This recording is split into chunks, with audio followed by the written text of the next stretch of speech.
ఓం నమో వెంకటేశాయ. ఈరోజు తిరుమల తిరుపతి దేవస్థానంలో భక్తుల రద్దీ చాలాగా ఉంది. ఎందుకంటే 31 కంపార్ట్మెంట్స్‌లో ఆల్రెడీ భక్తులు వెయిట్ చేస్తున్నారు.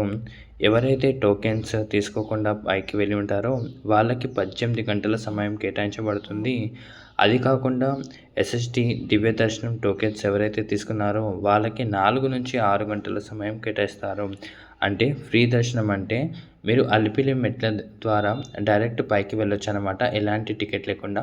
అలా వెళ్ళిన వాళ్ళకి చాలా టైం కేటాయిస్తారు. నేను ప్రతి ఒక్క వీడియోలో చెప్తూనే ఉంటాను. ఒక 2 గంటలు లేట్ అయినా కూడా కిందనే వెయిట్ చేసి ఎస్ఎస్‌టి టోకెన్స్ అనేది తీసుకొని వెళ్ళండి అని చెప్తాను. కానీ చాలామంది భక్తులు ఫ్రీ దర్శనానికి వెళ్తారు. అలా వెళ్ళినా కూడా ప్రాబ్లమ్ లేదు. కానీ వెయిటింగ్ టైం అనేది చాలా ఎక్కువగా వస్తుంది.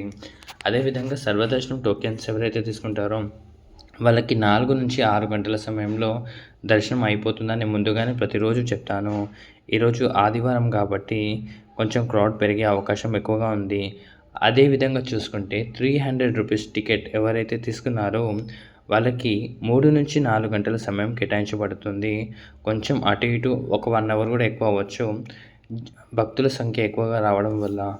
ఎందుకంటే ప్రతిరోజు నేను మన ఛానల్‌లో తిరుమల తిరుపతి దేవస్థానం వాళ్ళు ఒక స్లాట్ ఇస్తారు. ఆ స్లాట్‌ని తీసుకొచ్చి నేను ఒకరోజు ముందుగానే నేను టికెట్స్ అప్డేట్ చేస్తాను. ఈ టికెట్స్ భూదేవి కాంప్లెక్స్, విష్ణు నివాసం, శ్రీనివాసంలో ఇస్తూనే ఉంటారు. నేను ప్రతిరోజు ప్రతి ఒక్క వీడియోలో నేను ఎక్స్‌ప్లెయిన్ చేస్తూనే ఉంటాను. మన ఛానల్‌ని ఫాలో చేయండి.